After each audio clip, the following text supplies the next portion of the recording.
el escrito especial también, ahí con Jesús. Sí, muchas gracias.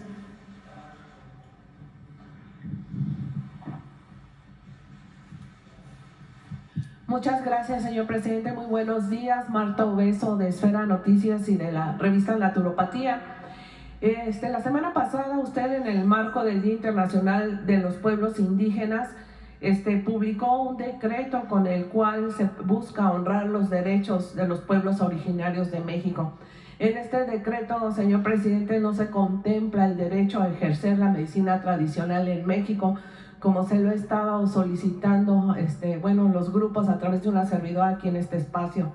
Me gustaría destacar también que desde 2014 México suscribió la estrategia de la Organización Mundial de la Salud sobre medicina tradicional, la cual concluye este 2023. Dicha estrategia, usted ya lo sabe, consiste en promover la colaboración de los guardianes del conocimiento de la medicina tradicional con especialistas de la medicina convencional, enfocándose en la seguridad, la eficacia y la calidad de las prácticas tradicionales. En estos días, no sé si ya lo habrán presentado su gobierno, pero se debe de presentar un informe de los resultados de esta estrategia que se comprometió a implementar nuestro país desde el 2014. Y pues quiero aprovechar también para recordarle que desde la última semana de junio usted le dio instrucciones al subsecretario de Salud para que se organizara una reunión de trabajo con quienes preservan y emplean y difunden este conocimiento de la medicina tradicional en México, y hasta la fecha no se nos ha convocado a dicha reunión. El día de hoy yo quisiera preguntarle, señor presidente, si usted conoce cuáles son los términos de este informe que México debe presentar a la Organización Mundial de la Salud, cuáles son los logros y sobre todo pues cuál es la estrategia que ha implementado nuestro país para sumar al sistema de salud público nacional todo este conocimiento ancestral que usted conoce. Y pues también preguntarle si ya nos pueden dar fecha para esta reunión de trabajo en la que el único objetivo es eso, precisamente ponernos de acuerdo de cómo sumar todo este conocimiento ancestral, toda esta medicina tradicional al sistema público de salud. Esa sería mi primera pregunta. Pues vamos a insistir en los responsables del sector salud. Vienen el martes, van a dar a conocer el avance que tenemos y les voy a pedir que ese día den respuesta a tu planteamiento y a ver si ya para entonces nos hablan de el encuentro, la entrevista, la reunión con todos los especialistas interesados en la medicina tradicional. Entonces, eso es lo que te puedo contestar. Muy bien, muchas gracias. Aquí estaremos pendientes. También a Esfera Noticias llegó esta denuncia desde el inicio de su administración. Guadalupe Ramírez Solís, originaria de Mazatlán, Sinaloa, quien vive en Hermosillo, Sonora, ha realizado todos los trámites que se le han indicado para recibir los beneficios de la pensión para adultos mayores, sin que a la fecha tenga ninguna de las instancias correspondientes una solución a su problema, que está derivado de un homónimo. Hay otra persona que se llama exactamente igual que ella en Culiacán, Sinaloa, y aunque existen actas de nacimiento diferentes y existen CURPS diferentes, este asunto también ya se le presentó a Jorge Tadei ahí en Bienestar en Sonora, y se han declarado incompetentes para dar solución a esta petición de Lupita Ramírez, que incluso ya vino aquí a Atención Ciudadana a la Ciudad de México a pedir su apoyo, y pregunta cómo se pueden resolver estos homónimos, estos problemas que hay para que reciban esta pensión, y si cuando se solucione, si esto podría ser retroactivo. Desde el inicio de su administración ella ha iniciado este trámite y no se ha podido dar de alta para recibir este beneficio, presidente. Pues yo pienso que hoy mismo Ariana Montiel va a atender este asunto y deben haber homónimos, ¿sí?, en todos lados, y yo creo que ya han solucionado estos casos. Bueno, pues porque nos repetimos, o sea, nos llamamos igual en muchos casos, de modo que hay que verlo y como tú dices, hay actas de nacimiento, puede ser el mismo nombre, pero nacidos en otros tiempos distintos y en otros lugares, en fin. Entonces se puede resolver y también ver si se puede atender que sea retroactivo.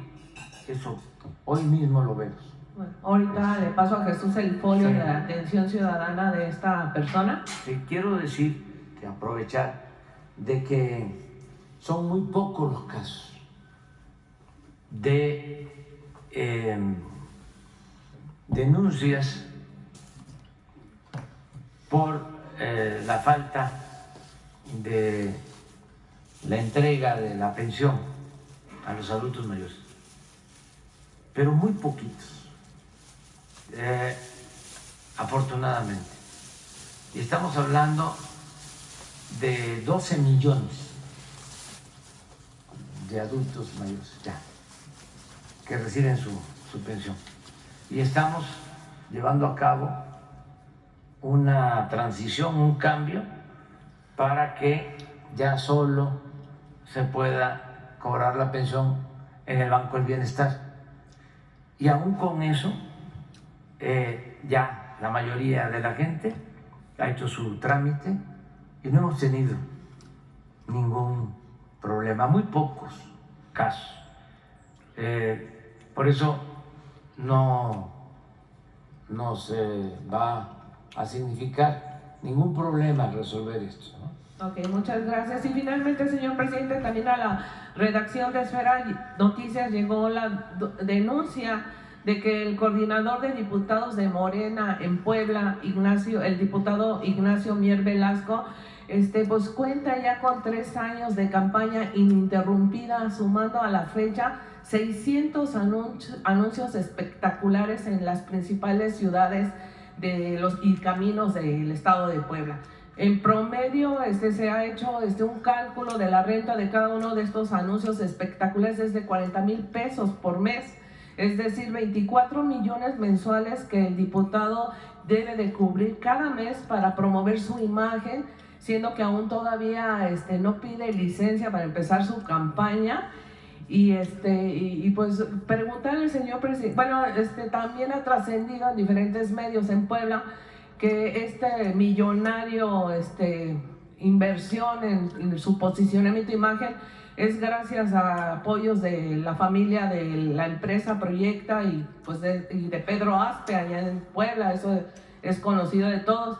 Y lejano a su exhorto que usted ha hecho a todos los aspirantes a no invertir en anuncios espectaculares y a invitarlos a que el contacto con la ciudadanía es lo que realmente los va a posicionar.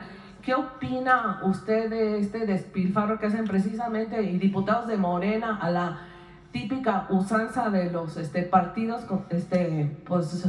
conservadores? Preguntarle qué opina de esta situación y sobre todo cómo le vamos a hacer ahora ya que México se enfrenta a una de las elecciones más grandes de su historia, donde esto va a estar saturado de propaganda política. Veíamos también la semana pasada Marcelo Ebrard peleándose porque le borraban una barda y las bardas no son de propiedad de los candidatos. ¿Cuál sería su exhorto y cómo se puede controlar esto, señor presidente? Pues yo creo que todos deben actuar de manera responsable. Por primera vez en décadas, a lo mejor en siglos, el gobierno federal no interviene en un proceso electoral. O sea, padecimos nosotros, para no irnos atrás, cómo el gobierno de Fox ayudó al fraude para que se impusiera a Felipe Calderón. Es público y notorio. Bueno, al grado de que nombraron un secretario del gobierno federal como delegado en cada estado. Y otras cosas, muchísimas otras cosas. Posteriormente, lo mismo. El presidente Peña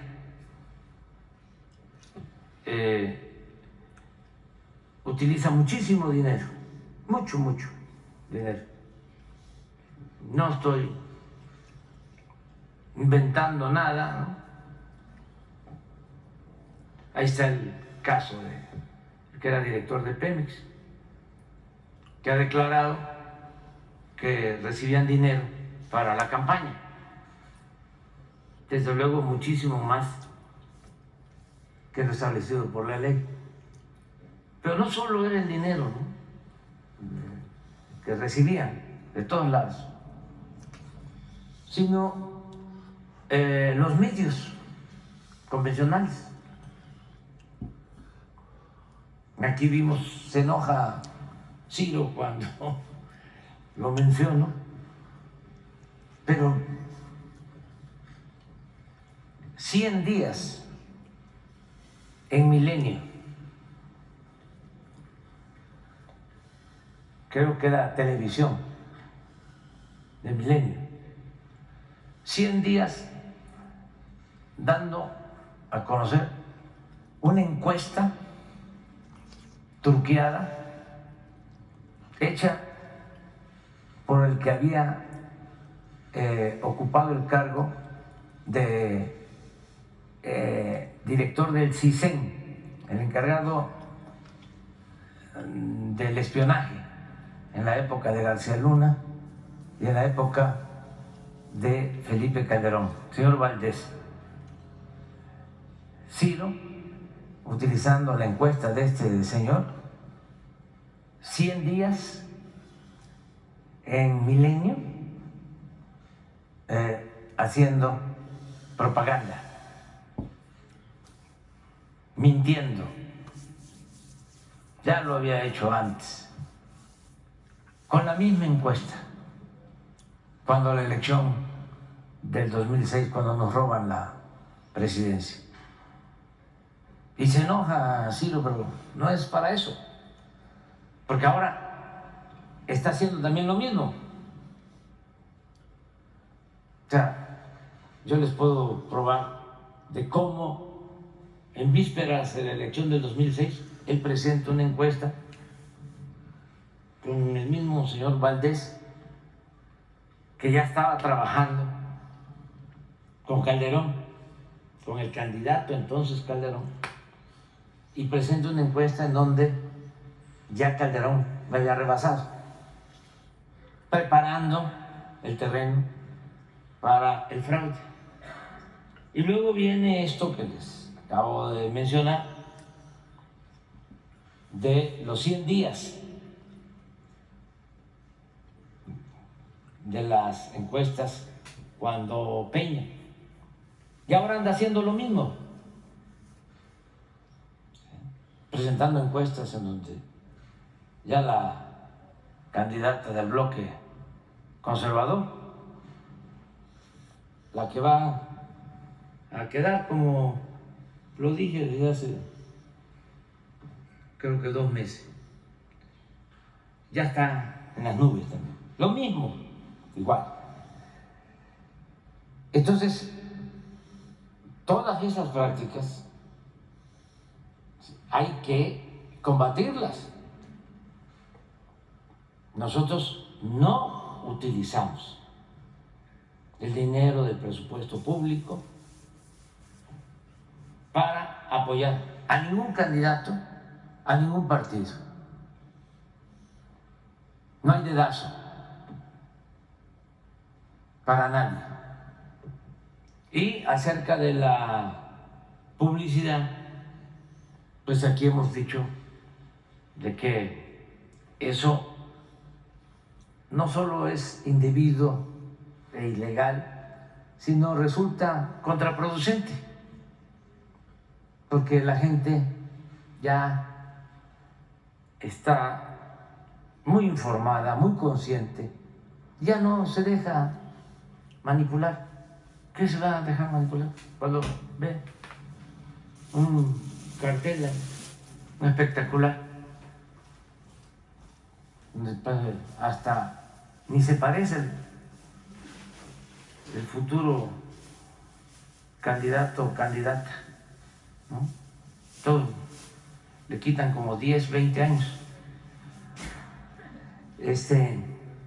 Maquillan. Eso no ayuda en nada.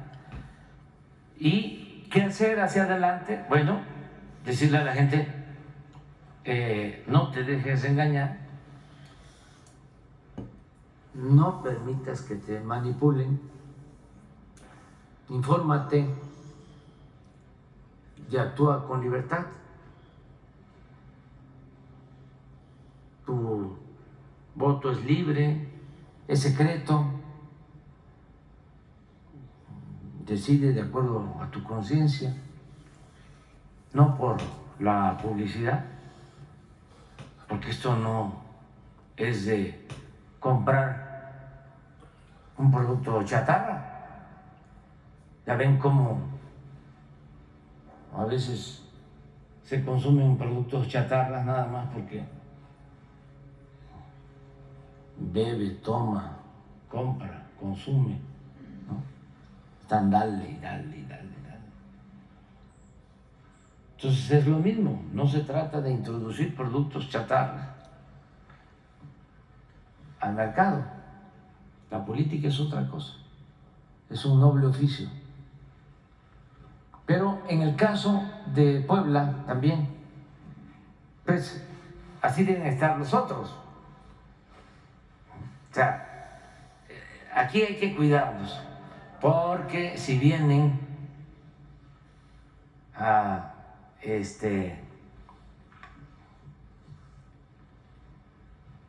cuestionar a uno, ya a estas alturas, pues, ¿y de parte de quién? Con todo respeto, ¿no?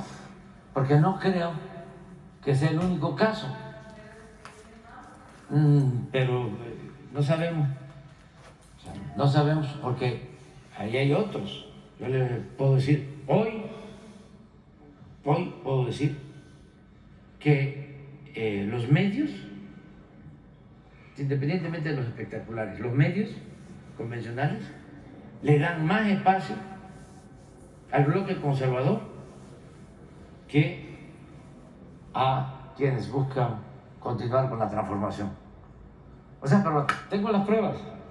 Hace poco presentamos, no sé por qué motivo, una gráfica de una semana de cobertura de los 5, sí, el miércoles pasado.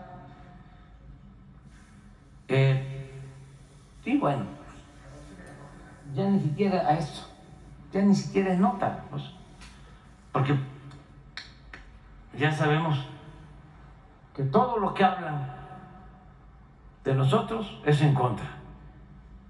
La mayoría de los medios. Hagan la prueba, escuchen los noticieros y le van cambiando, y van cambiando, y van cambiando. Todos en contra, porque pues ya no reciben la publicidad que se les entregaba antes, muchísimo dinero, mucho dinero. Y ya dije también que el problema no son los periodistas, ni siquiera los directivos y los más famosos, no, son los dueños de los medios.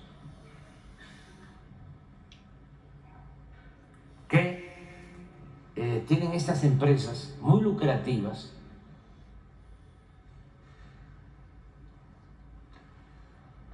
encubiertas, ¿no?, como medios de comunicación para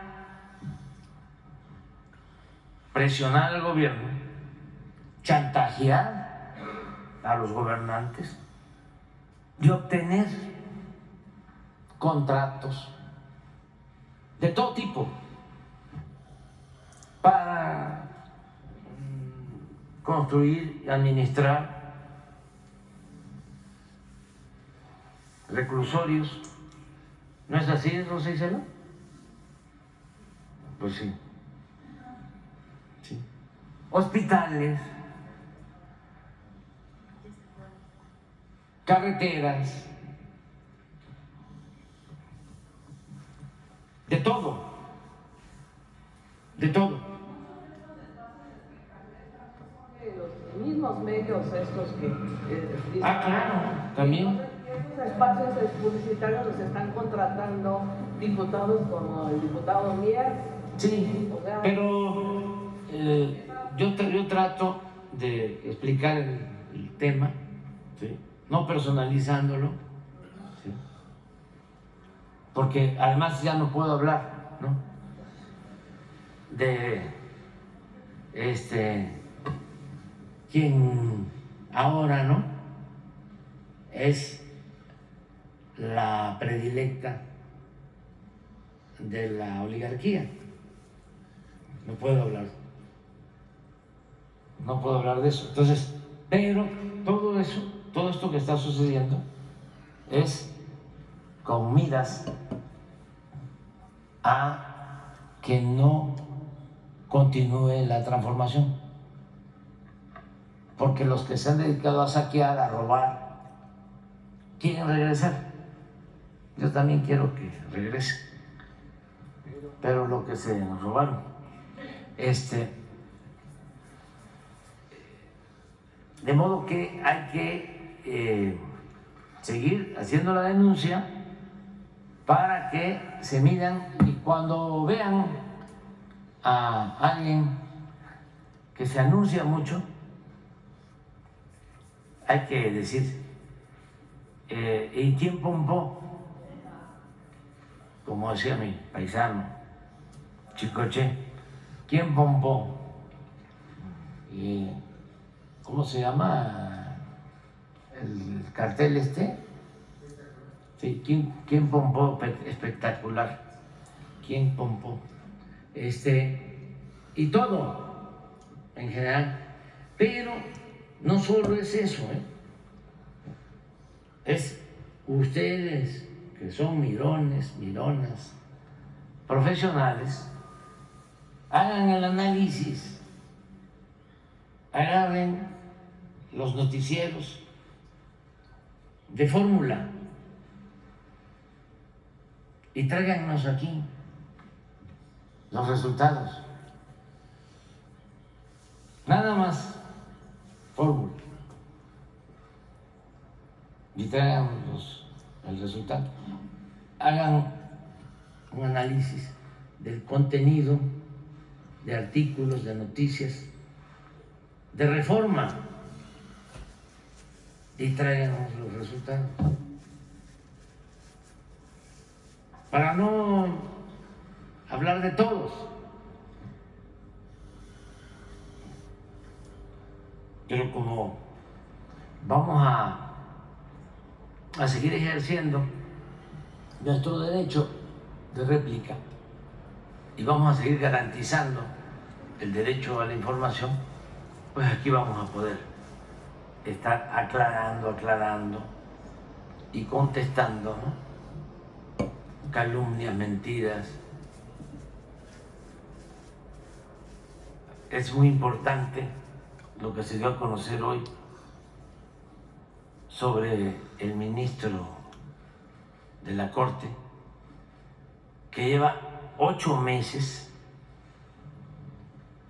con un expediente guardado, que implica el que se resuelva a favor o en contra, pero que se resuelva un asunto de ¿cuántos? 25,000 millones. El señor Aguilar, ¿no? Luis María Aguilar fue presidente de la Corte. Pues pidió él ese expediente, según nos informa el procurador fiscal, lo piden para guardarlo. Lo tiene 8 meses y no resuelve, porque se trata de 25,000 millones de pesos. Es el presupuesto de un estado de la República. Puede ser el presupuesto de Baja California Sur, puede ser el presupuesto de Tlaxcala, el presupuesto de Zacatecas, de Campeche. 25,000 millones. Y no resuelve, y lo tiene guardado. ¿Y dónde está la justicia pronta y expedita? Tiene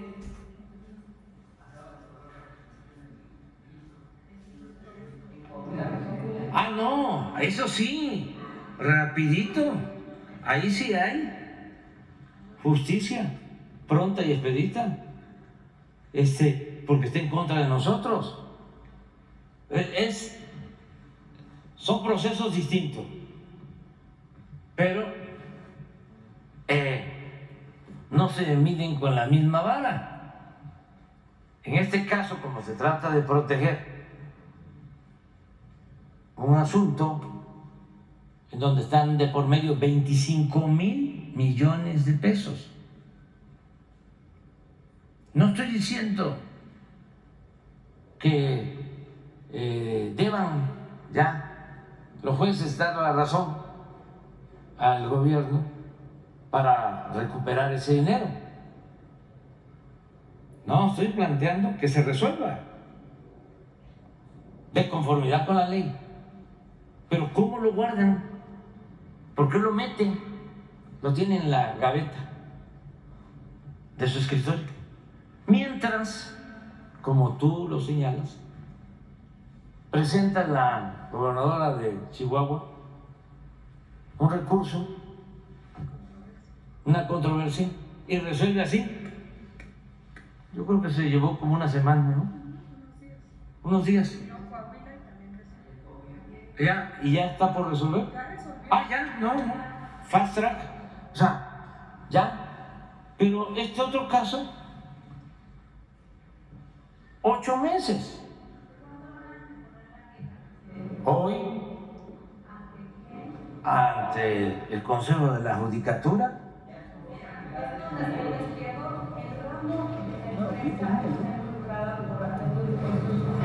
no vamos a hablar de eso porque es un asunto, no es un asunto que tiene que ver con el debido proceso, sino por ahí van a decir que nosotros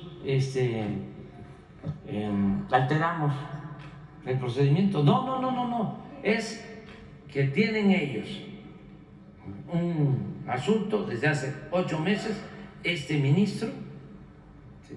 Y no creo que no haya tenido tiempo, porque 8 meses. Claro, que hay un interés de por medio. No sé, no, pero eso, ellos pueden explicarlo. Él mismo podría decir la Suprema Corte, porque a lo mejor sí lleva mucho tiempo, ¿no? Es un asunto,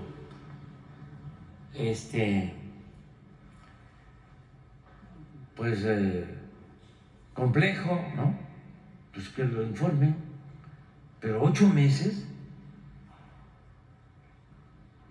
eso porque ahora se está denunciando, porque si no, nosotros terminamos como alcahuetes, como cómplices. No. Si no se da a conocer, pues ahí se lleva pues el resto del año. Ojalá ya resuelvan, porque se trata de 25,000 millones de pesos y para las partes lo mejor es que se decida en un sentido o en otro, de conformidad con la ley, pero no mantener ahí guardado, archivado el expediente. Mientras, como dice el compañero, yo no sabía que ya habían presentado otra. Sí, Coahuila ya resolvió. Coahuila. También Y ya resolvió el mismo ministro. sí. Y la queja la vamos a presentar ante el Pleno, no ante el Consejo de la Judicatura. Los mismos ministros son los que evalúan. El Pleno de la Corte. El Pleno de la Corte.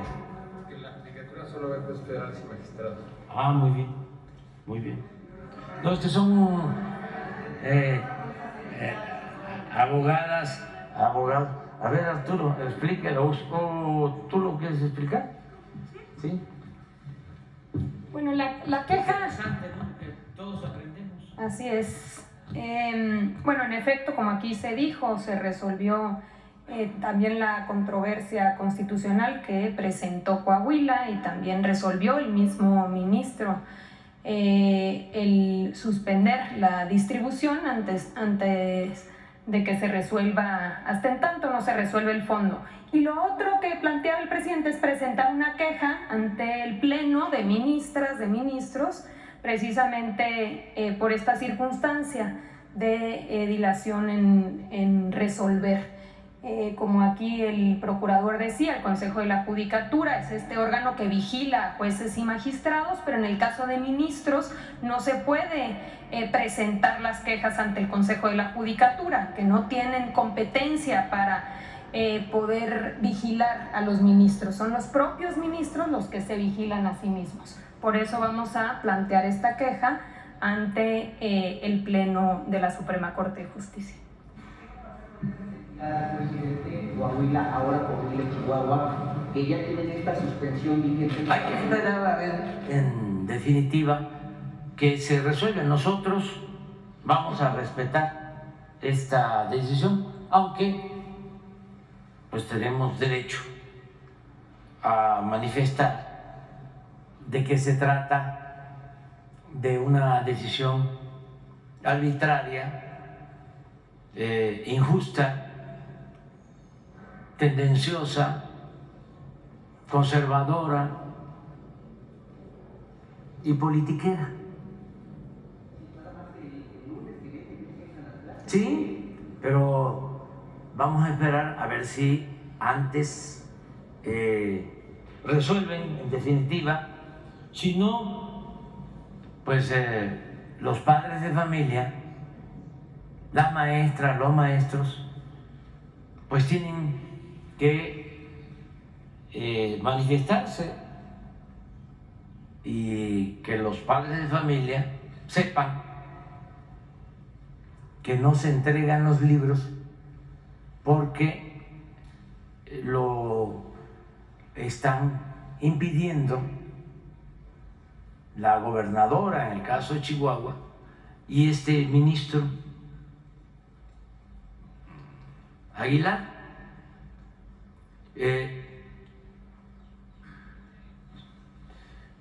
No nos adelantemos. El lunes próximo que se reinician las clases, que es el regreso a las clases, yo estoy seguro que en la mayoría de los estados, en la mayoría de las escuelas públicas, ya se van a atender los libros. Donde no hay estos amparos o estas controversias.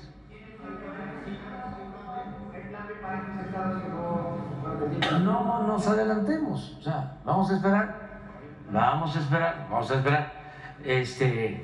no adelantemos vísperas, vamos a esperarnos. Es interesante cómo de manera irracional, arbitraria, y repito, politiquera, porque no se puede llamar política a lo que hacen, que la política es un oficio para servir. ¿Cómo se va a dejar sin libros? Uno debe tener libros y cuidar los libros, aunque sean libros en los que uno no se vea reflejado o no coincida uno con el contenido de esos libros. Hay personas, libres pensadores, agnósticos, ateos, que tienen su Biblia, porque es un libro importante. ¿Cómo no voy a tener un libro? Pero es más, ¿cómo voy a quemar un libro? A destruir un libro. A mí, la gente me pide que le ponga yo una dedicatoria a un libro, bueno, de Krause, por ejemplo, y le pongo la dedicatoria. Y ni modo que le diga yo, oye, ¿para qué lees esto, no? Te va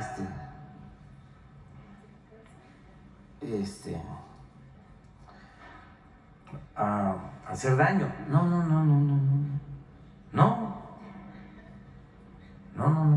nada hace daño, nada. Es muy retrógrada, es medieval, desde la Inquisición, destruir libros, quemar libros. Eso tiene que ver mucho con el conservadurismo, con la derecha. Por eso, ¿no? Así como ellos no están de acuerdo con nosotros, pues son correspondidos, bien correspondidos. Con todo respeto, yo no quiero parecerme a ellos, ni pensar como ellos, aun cuando todos somos libres, pero bueno, hay pluralidad, porque eso es la democracia, pensamos distinto. O sea, yo no pienso así como ellos, no. Y así hay muchos, ¿no? No todos pensamos igual, no puede haber pensamiento único. Pero yo me siento muy orgulloso de estar a favor de los libros de texto. Me siento muy orgulloso de defender la educación pública. Me siento muy orgulloso de no quedarme callado ante el clasismo, el racismo, la discriminación. Me siento muy orgulloso de no quedarme callado cuando se trata de actos de corrupción o de injusticias. Entonces, sí, va a seguir este debate que es muy bueno, muy bueno,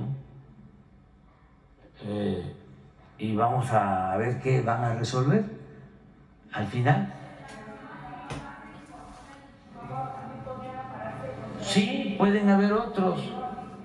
Sí, pueden, claro, que pueden haber otros. Por ejemplo, en el caso de Coahuila,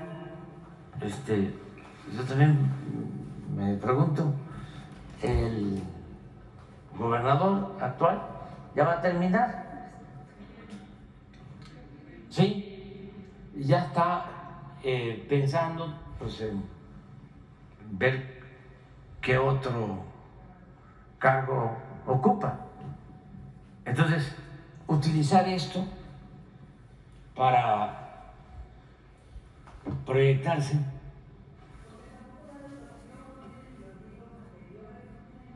Sí, sí, sí, pero ya va a terminar creo que en noviembre, ¿no?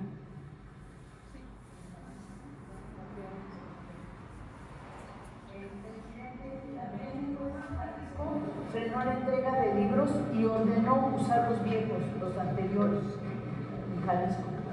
Pues ya está. Así se va a hacer. Están en las bodegas en Averse, allí en Vallarta, que son para varios municipios. Yo fui, entré a ver, ya están los libros en espera. Nosotros lo que vamos a hacer es protegerlos. Me refiero a que no se echen a perder, utilizarlos,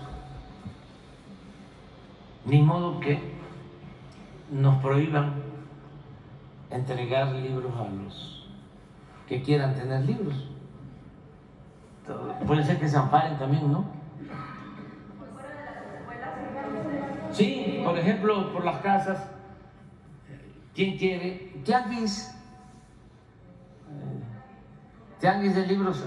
Aquí hay libros para los que quieran. Vengan y Ahí en Puerto Vallarta, un camión que habilité como biblioteca.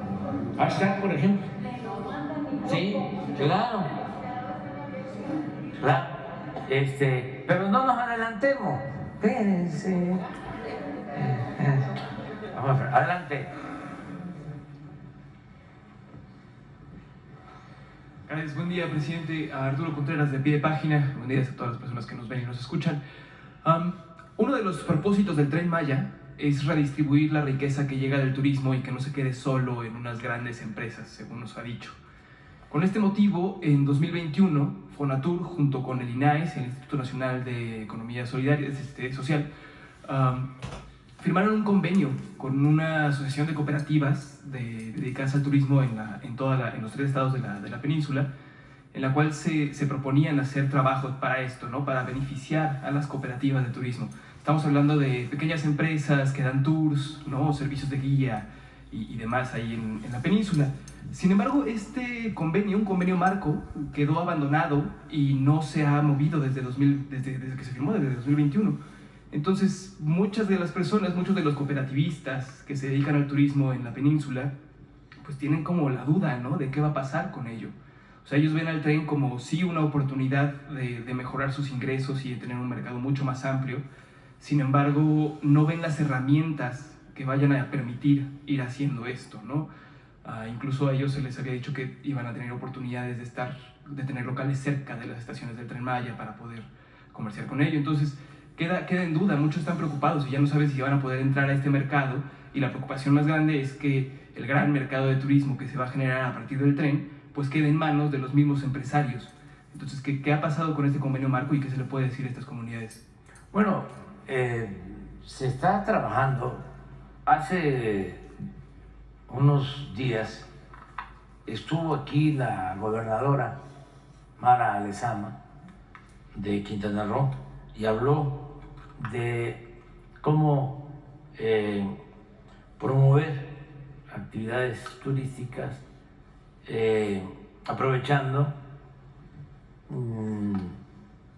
las visitas a las comunidades, el que puedan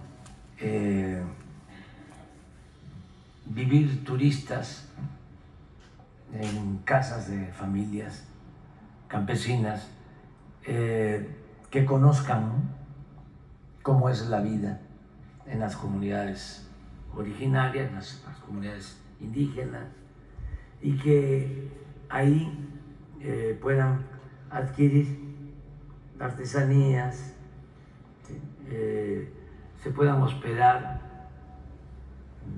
puedan conocer conocer y disfrutar de la comida, ¿no?, tan suculenta de la península de Yucatán. Es algo que ella está impulsando muy bien. Eso a nivel estatal. Pero eso a nivel estatal, no, y a nivel general.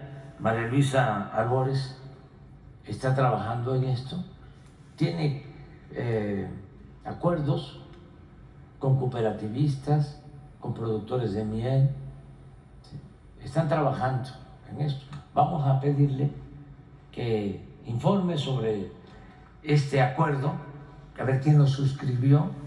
fue en tiempo antes de que cambiara la dirección de Fonatur de Jiménez Pons a Javier May. En ese momento lo suscribió el director de Fonatur, Jiménez Pons, y también desde el Instituto Nacional, de Trinidad, pues.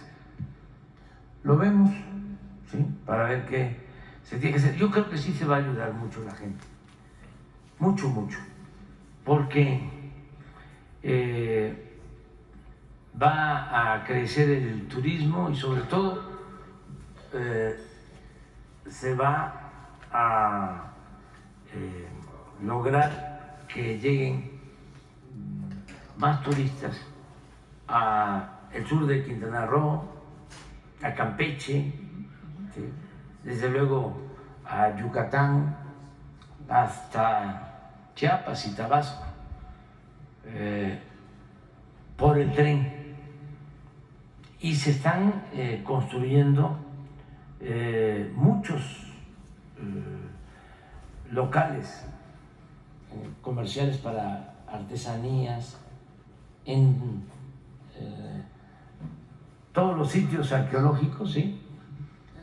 Son centros de servicio. En cada zona arqueológica importante va a haber un centro de servicio. En Palenque ya está prácticamente terminado. Se está hablando con los artesanos para que vendan ahí, expongan, vendan sus productos. El centro de servicio a visitantes en Chichén Itzá va a ser muy grande. Estoy hablando de cientos de locales. Una duda es cómo se van a asignar estos locales, ¿no? Sí, ¿Y en manos de eso quién es van a lo que quedar? hay que ver, pero esto lo tiene antropología, se lo está manejando Diego Prieto. Él puede, como viene aquí, va a estar incluso pasado mañana, jueves, él puede explicarnos sobre esto y ver el acuerdo general. Gracias. En una segunda pregunta, en 2019 en Tlaxcala, en Calpulalpan, se instaló un campo solar o varios campos solares bastante grandes. Las negociaciones con los pobladores y con los comisarios ejidales del lugar contemplaban que las cuotas de electricidad en estos lugares se redujeran. Sin embargo, de 2019 que se instalaron a hoy que ya supuestamente están operando, los pobladores no tienen bien a bien la seguridad de para quién generan energía. La idea al principio era que estos campos solares, de paneles, dieran energía a empresas cerveceras que operan ahí cerca. Sí, se supone que los pobladores también iban a tener beneficios de ello. Sin embargo, esto no ha pasado. Con la llegada de los paneles solares, a la gente se les acabaron las lluvias, a los ejidatarios, a los comuneros, ¿no?, a la gente que trabaja la tierra, se les acabaron las lluvias. Ellos sospechan de estas avionetas que pasan y fumigan, bueno, alguien decía fumigar, ¿no?, avientan yoduro de plata para controlar un poco las lluvias. Entonces ellos creen que hay avionetas que están pasando para evitar que llueva sobre los paneles solares y dejen de producir energía. La duda aquí es, bueno, además de eso, a ellos les quitaron un montón de tierras, ¿no? El comisario ejidal firmó un convenio para ceder estas tierras y un montón de gente que llevaba ahí a sus borregos a comer, ¿no?, o a trabajar la tierra, pues se quedaron sin esas parcelas. Ahora el lugar no solo no tiene electricidad más barata, no tiene campos de trabajo, no tiene lugares donde llevar a los animales, y se les está agotando el agua. La disponibilidad de agua, por lo mismo de que ya no cae y ya no se infiltra, es cada vez menor. Entonces, muchos de los pobladores que viven en Calpulalpan están muy molestos con los paneles solares, porque dicen, pues se supone que nos iban a traer una vida mejor y que se supone que iban a contribuir al ambiente, ¿no? Entonces, ¿qué medidas se pueden tomar desde la Secretaría de Energía o desde la CEA o desde tantas organizaciones que regulan la energía y el medio ambiente en el país para que estas injusticias ambientales, supuestamente para un mejor desarrollo, pues no le afecten a los que más tienen, a los que menos tienen, ¿no? Me comentan que esto también pasa, por ejemplo, en Sonora, en donde se está planeando este nuevo campo eólico, de energía solar también, ¿no? Que hay mucha gente que está quedando fuera y que les está afectando todo esto. Es distinto completamente, porque Calpulalpan de Tlaxcala pues es un municipio muy poblado, con poca tierra. En el caso de Sonora es en Puerto Peñasco. Totalmente, sí. Es prácticamente desierto. Es otra cosa. Y yo no sé si en el caso de Tlaxcala, ¿con quién hicieron el acuerdo? El acuerdo es con una... se me va ahorita el nombre de la empresa. Es la misma empresa que está construyendo el gasoducto que va por el Golfo y que va a conectar el gas que viene de Estados Unidos hasta la península Maya, ¿no? Ellos están construyendo el gasoducto que va por debajo del mar. Es la misma empresa. Sí, pues hay que ver con ellos cuál fue el acuerdo. En el caso de Peñasco, en Sonora, es la Comisión Federal de Electricidad. Acá no debe ser la comisión. No, es un acuerdo de cooperación con la privada. Pero de todas maneras nosotros lo vemos, a ver que nos informe María Luisa Albores, para ver de qué se trata. ¿Sí? Muchas gracias, presidente. A ver,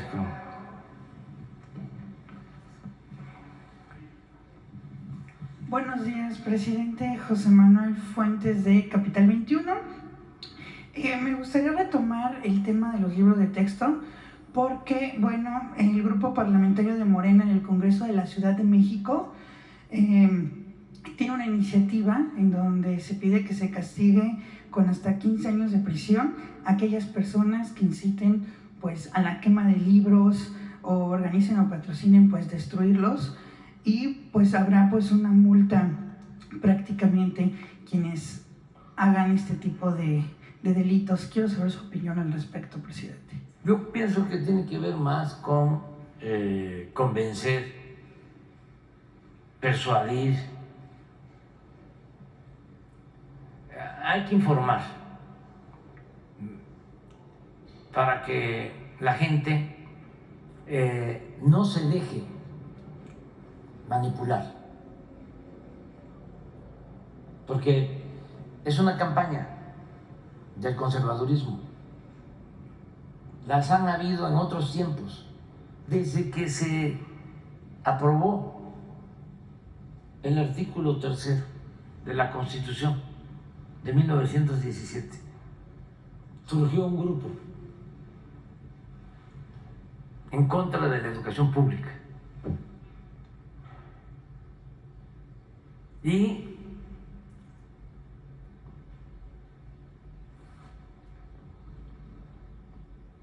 los caciques, después de la revolución, no querían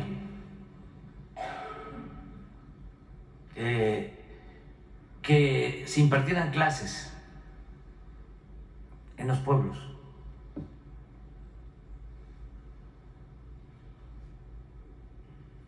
Llegaban a desorejar a los maestros. No estoy hablando del siglo XVI, estoy hablando del siglo pasado, durante el gobierno del general Cárdenas.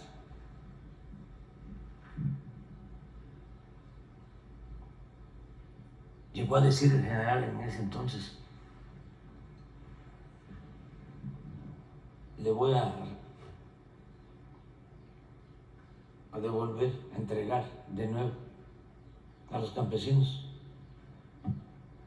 el Mauser, con que hicieron la revolución para que defiendan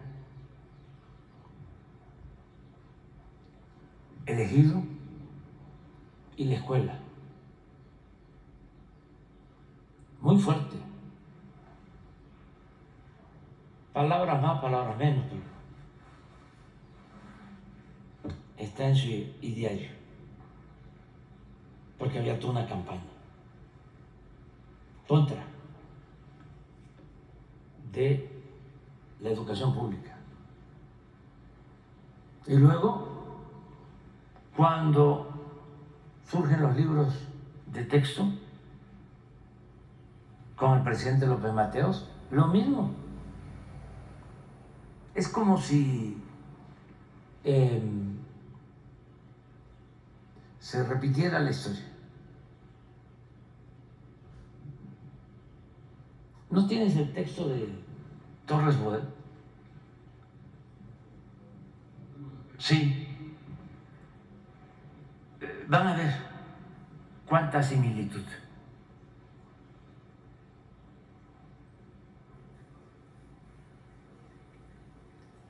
¿Quién quiere leerlo? ¿Tú? ¿Lo leen? ¿Quién quiere leer?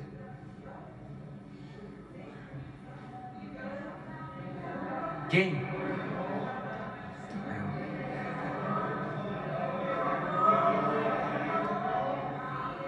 ¿Tú? Sí. Ven, pásale. Te preguntó. Sí. Ahorita lo vamos a poner. Porque este texto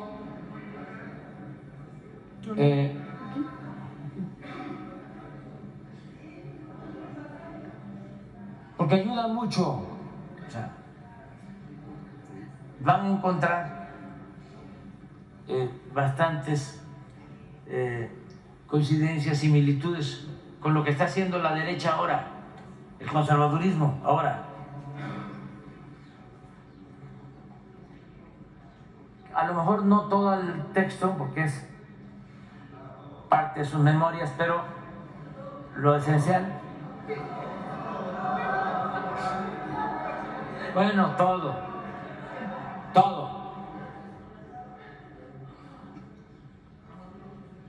Porque así nos enteramos.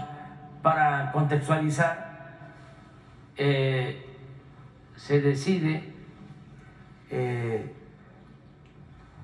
que se van a entregar de manera gratuita los libros de texto. Antes los padres tenían que comprar los libros. Esto no le gustó a los libreros, como ahora tampoco les gustó a los que hacían los libros, a los impresores, algunos también vinculados con los medios de comunicación. Y se creó la Comisión de Libros de Texto. En ese entonces era secretario de Educación Torres Bodet y presidente Adolfo López Mateos. Y decidieron poner de director de la Comisión de Libros de Texto a Martín Luis Guzmán, gran escritor de mucho prestigio. Y se creó una comisión con ese propósito. Pero cuando se elaboraron los libros y se empezaron a distribuir, hubo manifestaciones en aquel entonces del PAN en contra de los libros de texto.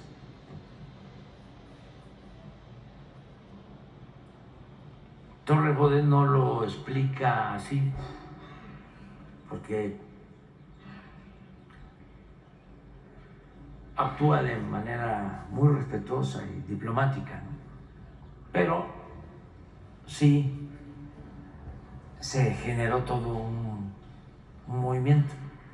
Y hubieron incluso intelectuales de derecha que estuvieron en contra de los libros de texto. Pero al mismo tiempo hubo intelectuales progresistas que estaban a favor. Pasó el movimiento, se empezaron a entregar los libros a las escuelas y ya se estableció el que se entreguen los libros. Pero esto fue en los años 60, a principios de los 60, 59, 60. Esto. ¿Y ahora cuánto tiempo lleva? 40, 60 años después, un poco más de 60 años después, se presenta otra situación parecida. Y van a ver que las protestas de entonces son muy parecidas a las protestas de ahora.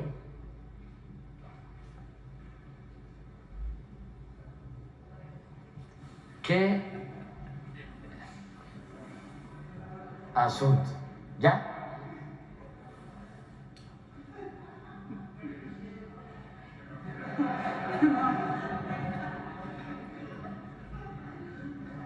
Pero es mejor así, ¿verdad? Es mejor así, porque ahí va. Empezando por Félix. ¿Sí? Con su permiso, presidente. O el otro párrafo, ¿no? Pero estaría bueno porque ahí está don Jesús Silva Gerson, que ahora seguramente su nieto debe estar en contra de los libros de texto. Ahí está. Con su permiso, presidente, bueno, el texto, el presidente no se había equivocado al prever que la reacción acusaría al gobierno de partidismo por el nombramiento de Martín Luis Guzmán. Pese a la presencia en la comisión de los directores de los grandes diarios, uno de ellos delegó sus funciones en José Vasconcelos, nuestro programa pareció sospechoso a muchos. En no sé cuál de sus ediciones, Excelsior acogió una nota de Pedro Vázquez Cisneros. Para el autor, la designación de Guzmán significaba tanto como poner la iglesia en manos de Lutero. A su juicio, nos habíamos equivocado muy seriamente. Y concluía: el bien común y el derecho de los padres de familia exigen que se vigile la obra de don Martín Luis Guzmán y que se tomen precauciones defensivas a su respecto. El disparo al aire no era sino el anuncio de un graneado fuego de batería. Por espacio de largos meses fuimos objetos de la hostilidad de libreros y autores profesionales de obras de texto. En agosto de 1960, un grupo de profesores publicó en los diarios a plana entera una crítica acerba y en muchos sentidos injusta de nuestros libros. Les contestaron otros maestros, menos sumisos sin duda a la voluntad de lucro de ciertas editoriales. Días más tarde, escritores como René Caspirán Garza, Ali Chumacero, Luis Garrido, Andrés Enestrosa, Francisco Monterde, Rubén Salazar Mayín, Jesús Silva Gerson, Alfonso Tejas Sabre, Julio Torri y Atermio de Valle Arispe nos manifestaron públicamente su adición más persistente que la ofensiva de autores y libreros.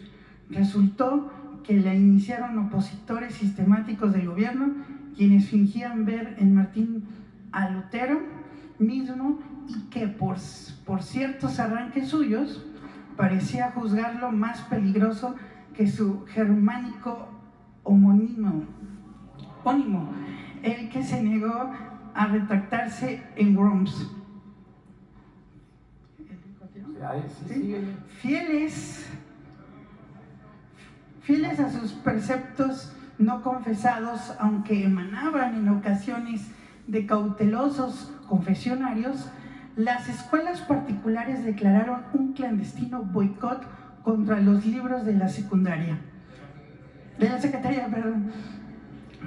En Monterrey, ciertos sectores consideraron propicio el momento para que los padres de familia manifestaran su indignación. Lo que buscaban, en el fondo, era debilitar al gobernador electo recientemente.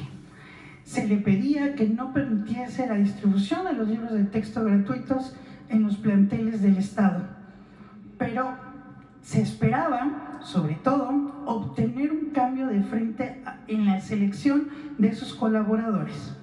El gobernador, don Eduardo Olivas, vino a la capital. Le ofrecí que enviáramos a Monterrey a algunos maestros de México a fin de que contestaran en público a todas las acusaciones dirigidas contra los textos. El debate demostró hasta qué punto las más honconadas diatribas procedían precisamente de quienes ni siquiera se habían tomado el trabajo de leer lo que censuraban. Durante el viaje que hizo a León en enero de 1963 para inaugurar la ciudad deportiva del estado de Guanajuato, el presidente se vio asediado por niños que obedecían consignas de críticos invisibles. Ostentaban en un cartel esta frase cínica: el texto único es una vergüenza para México. ¿Qué intentaban con esa injuria? Acusarlos de ejercer una esclavitud mental, la que según sus ocultos guías estábamos imponiendo a los escolares mediante el reparto de los libros de texto gratuitos. Los libros de texto gratuitos están al alcance de todas las manos. Perdón.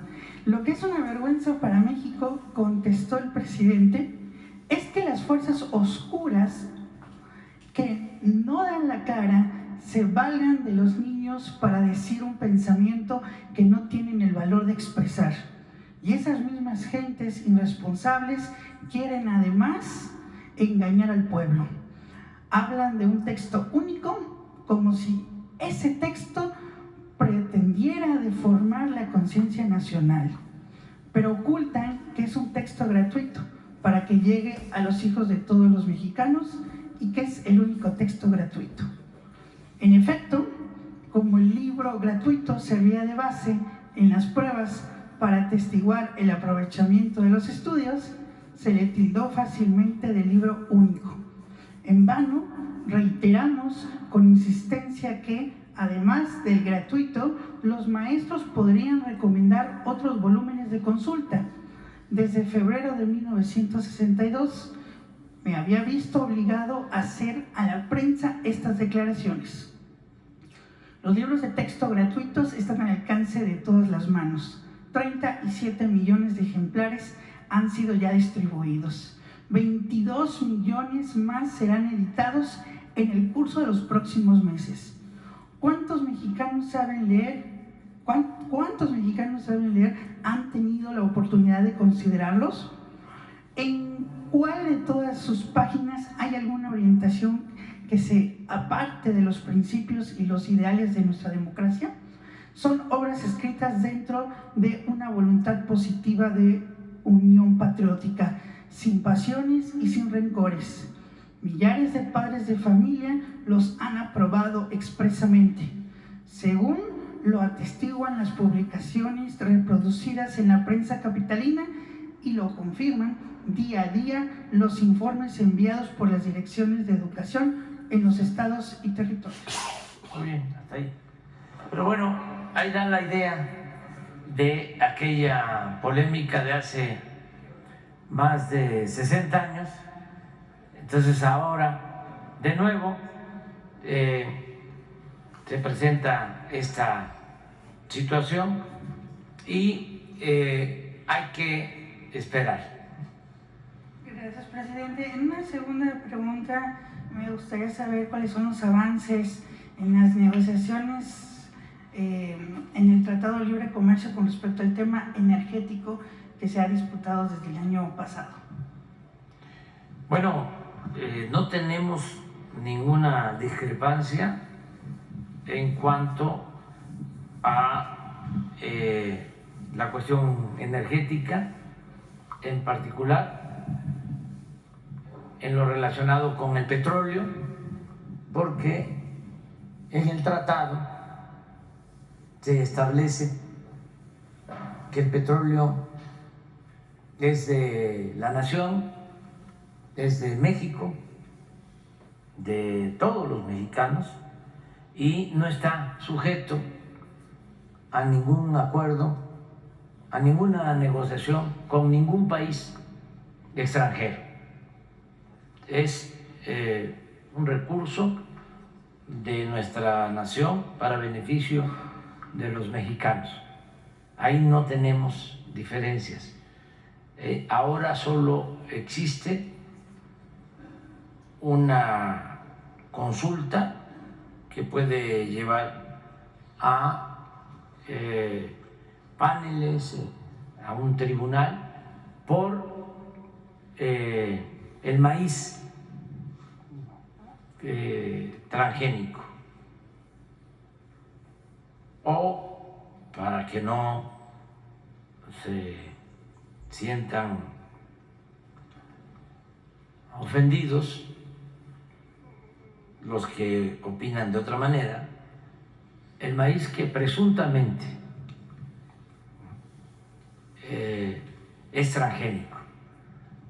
Nosotros decidimos que ese maíz de importación, maíz por lo general amarillo, que no se utilice en México para consumo doméstico. Nosotros tenemos una gran variedad de maíces nativos. No hay que olvidar que el maíz es originario de México, esa planta bendita que se da en todo el territorio nacional y en todos los climas, en la costa, en los valles, en la sierra, que es el sustento principal de nuestro pueblo. Sin maíz no hay país. Entonces, nosotros estamos obligados a cuidar esas variedades de maíz originarias de México, el maíz nativo. Y por eso se decide que solo se utilice en la alimentación de los mexicanos el maíz blanco.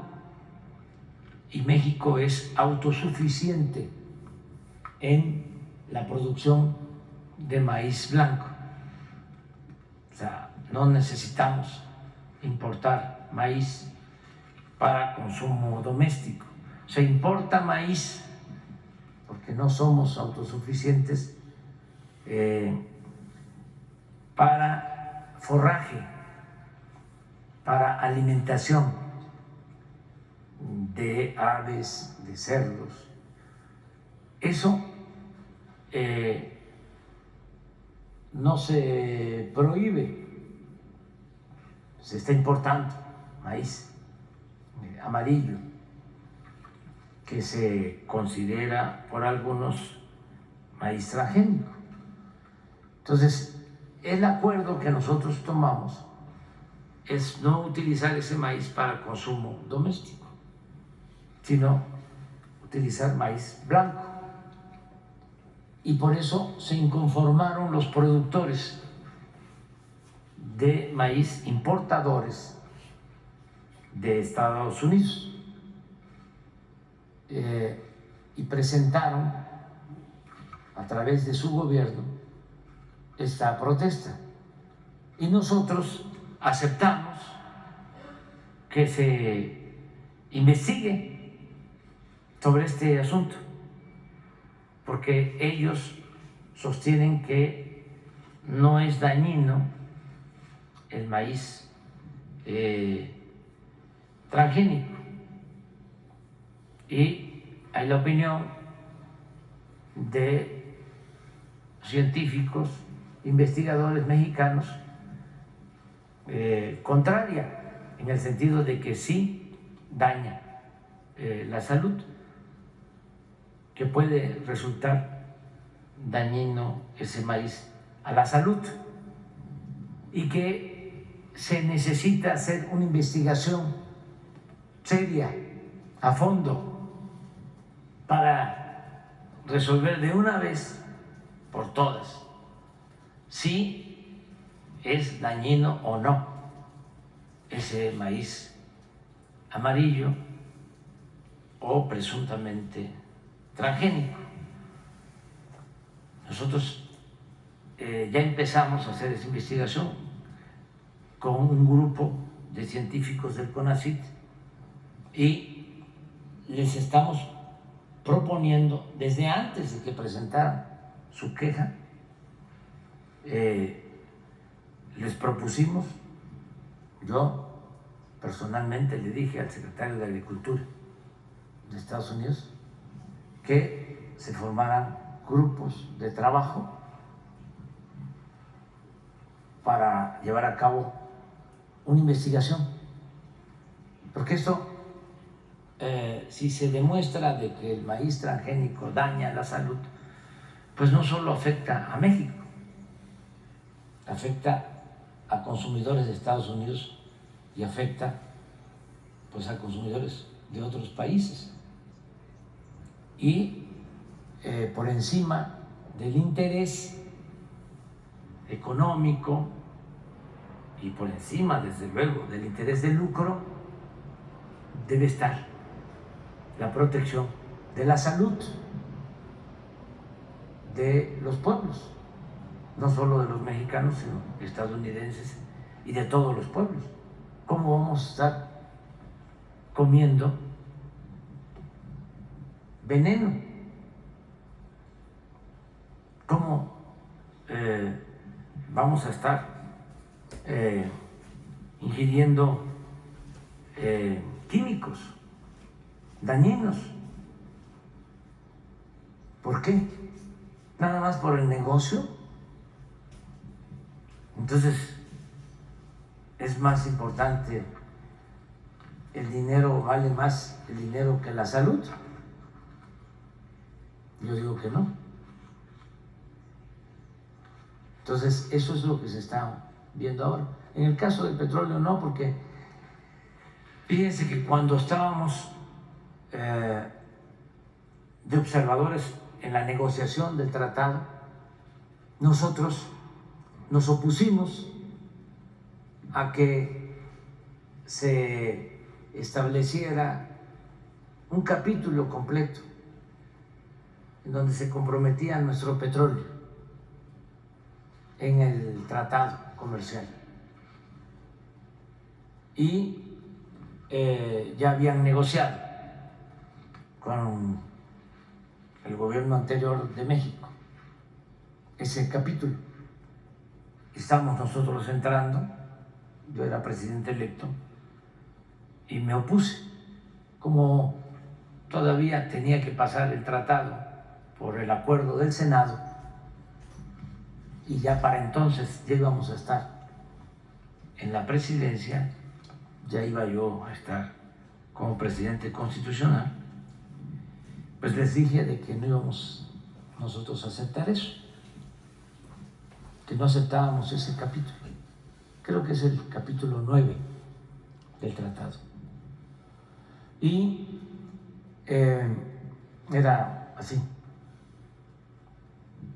lo que ya habían negociado, que consideramos afectaba nuestra soberanía. Y dijimos que no íbamos a aprobar el tratado. Entonces se generó una situación delicada, como una semana, 10 días, amenazas como siempre, ¿no? de que se iban a romper las relaciones, que iba a haber devaluación, fuga de capital.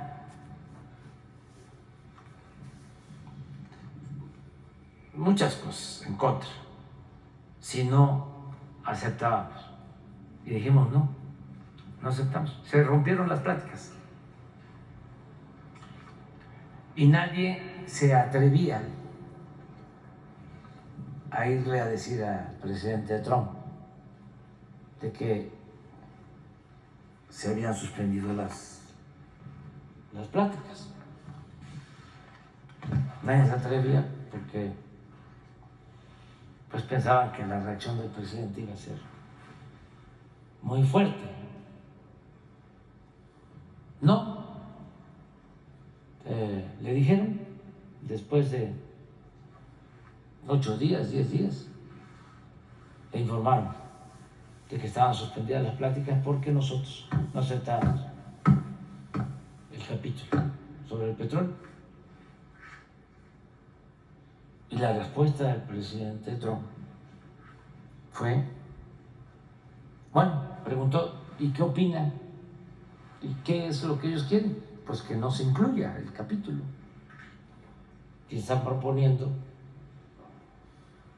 pues un párrafo que dice que el petróleo es de los mexicanos y que no está sujeto a ningún acuerdo económico o comercial. Y dijo el presidente Trump, háganle caso, que quede eso. Son de las cosas que suceden porque se piensa, ¿no?, que la relación con el presidente Trump era difícil. Pues sí, pero logramos avanzar, nos entendimos.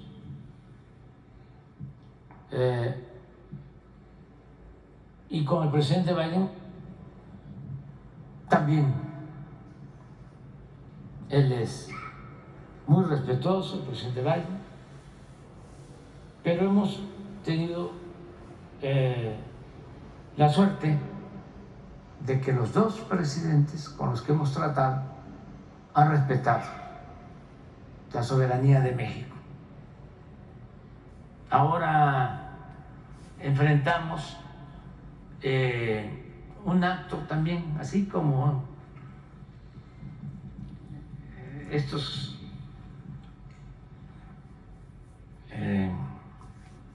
gobernadores nuestros,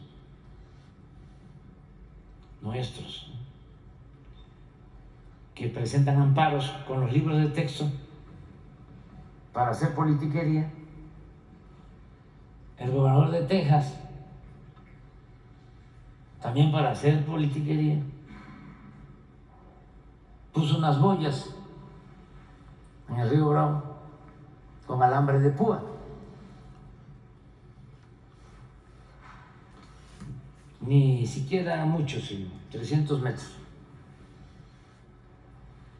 Publicidad, politiquería. ¿Cómo se decía antes aquí? Grilla.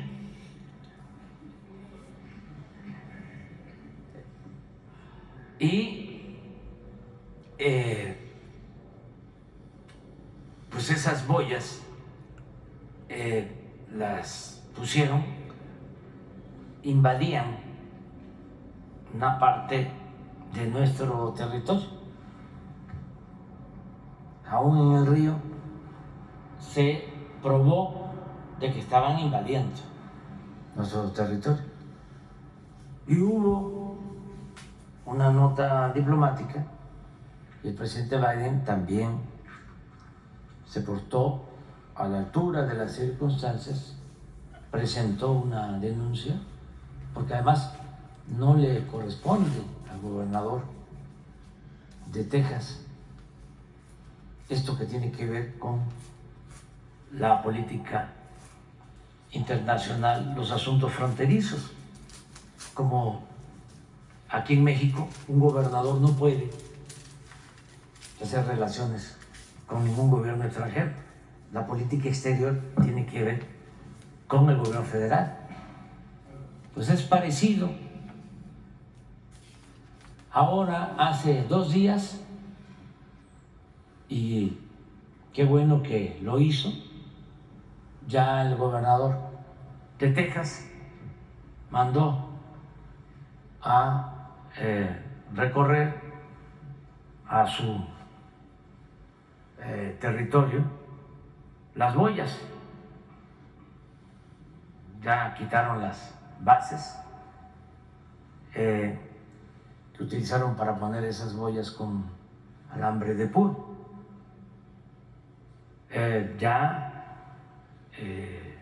Se hizo eso y nosotros lo tenemos que informar al pueblo de México y a nuestros paisanos, que hay muchos en Texas, muchos paisanos nuestros, que pues esto no lo vieron bien. Tengo información de que muchos protestaron porque México merece respeto. A México se le tiene que respetar, porque somos un país independiente, autónomo, no dependemos de ningún país extranjero, no somos colonia de ningún país extranjero. Entonces, afortunadamente, con los presidentes de Estados Unidos nos hemos llevado muy bien. Este es un caso del gobernador de Texas, y qué bueno que rectifica, que no cae en la autocomplacencia.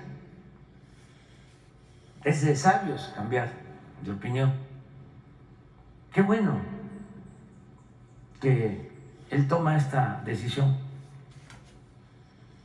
Ojalá y aprenda pues, que debe de respetarnos. Lo mismo el gobernador de Florida, que está también en campaña diciendo que va a utilizar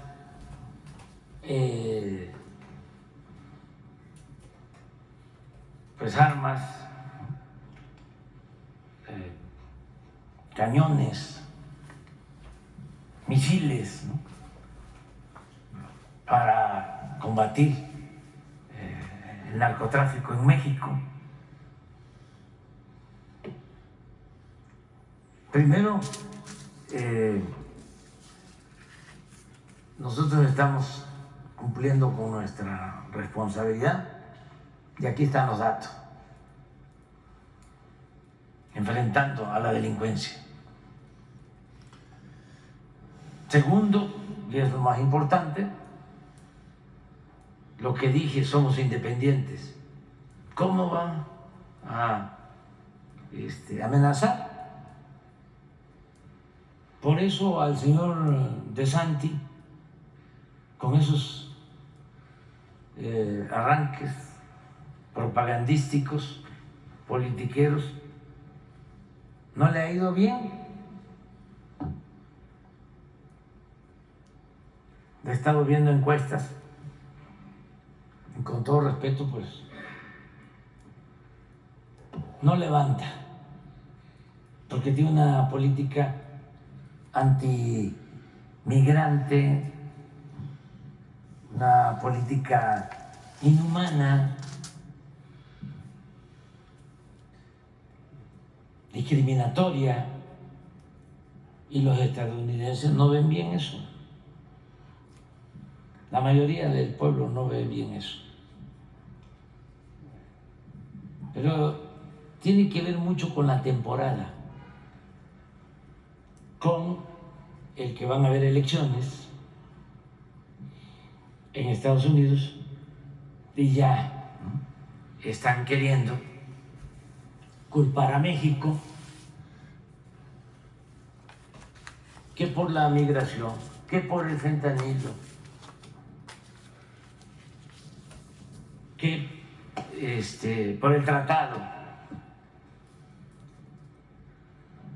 Pero no les da resultado, porque nosotros cuidamos mucho esa relación, la cuidamos, es muy importante, y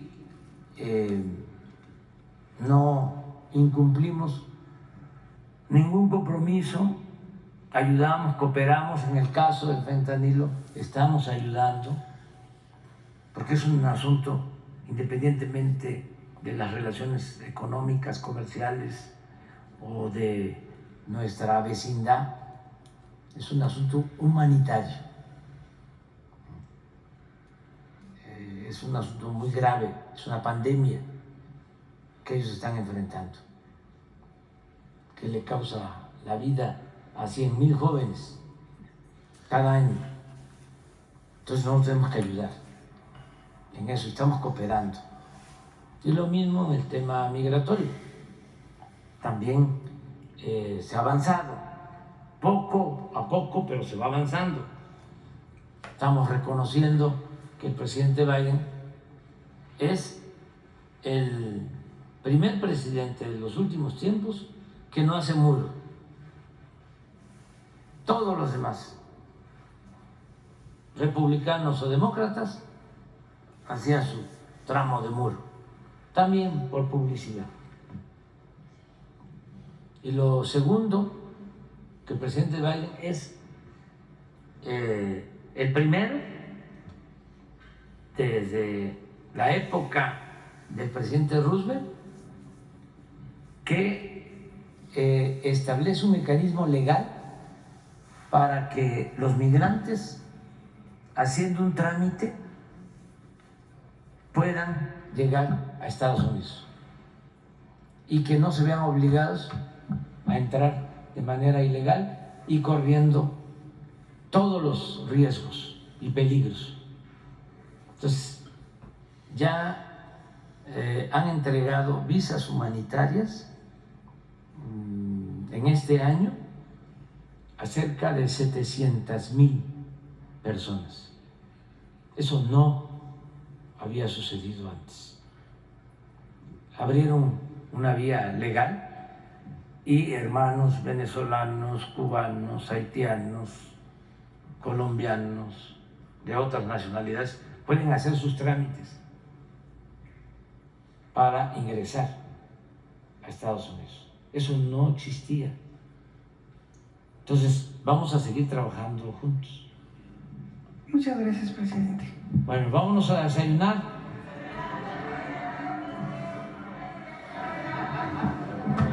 Ya ni quiero hacer así.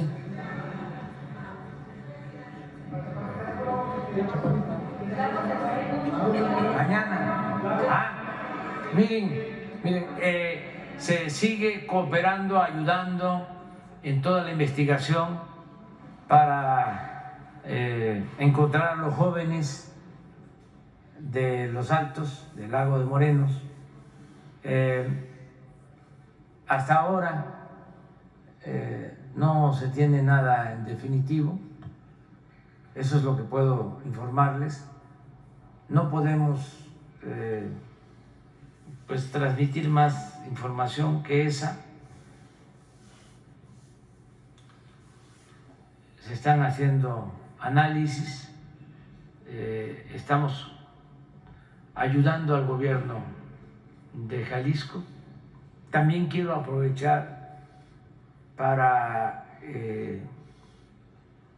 pedir que no acepten todo lo que sale en las redes sociales, porque hay muchas mentiras falsas. Por ejemplo, ayer, antier, incluso gente bien intencionada, ¿no?, que se creyó de que ya habían desaparecido 5 jóvenes más, hermanos. Pues resulta que no fue así, no fue así. Están en Estados Unidos, ellos mismos ya salieron a decirlo, pero pues estuvo como 2 días en las redes la noticia. Si nos metemos a hacer el análisis, seguramente que en todos los noticieros, pero ya para qué, ¿no? Todos los noticieros, cuando no era cierto. Entonces hay que tener cuidado, nada más. Luego no se trata de... Nosotros no vamos a ocultar nada, eso que quede claro. No somos tapadera. No.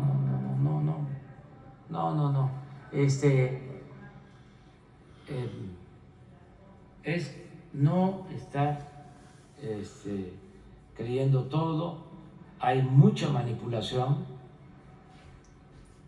A ver, revisa ahí en tu radio si sacaron la nota sobre estos jóvenes.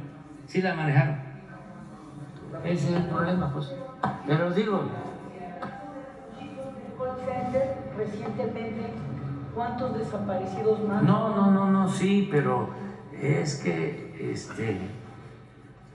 debemos ver esto con mucha responsabilidad, mucha responsabilidad. Y hay gente que actúa de mala fe. Y los medios, pues esto que les estoy preguntando, recogen todo, ¿no? Pero no solo es que digan, y ahora desaparecieron 5 jóvenes más, también en el lago de Morenos. No es eso nada más, sino que le agregan, editorializan. ¿A dónde vamos a ir a parar?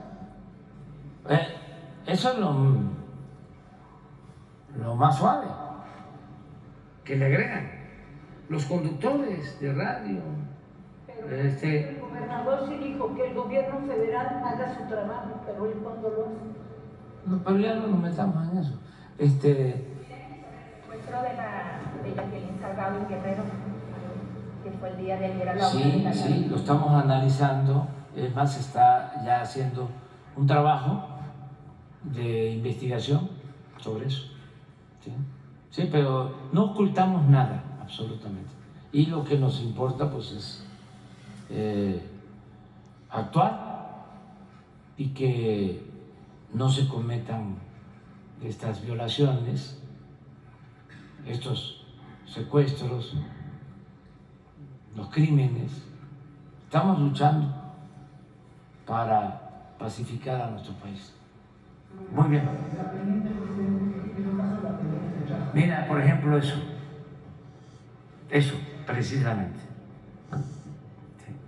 Nos piden los familiares que no hablemos del caso y tenemos que respetar, pero solo les voy a decir algo. O sea, tú lo planteaste, nada más que no fue en un lugar oficial, en un sitio oficial, pero ya no quieren los familiares que tratemos el asunto.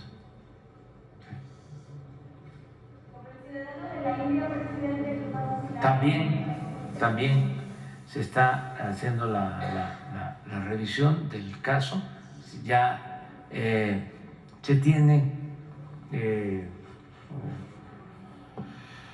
indicios, ¿no? Se tienen información sobre esto. En el control del aeropuerto, presidente, ¿se sabe cuántas bandas operan?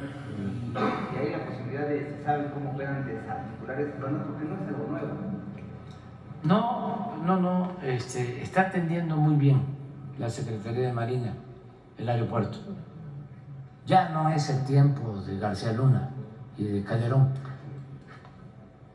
cuando eran los narcotraficantes los que manejaban el aeropuerto. Ya no es eso. Y ustedes en ese entonces callaban. Bueno, muchas gracias. Vamos a desayunar.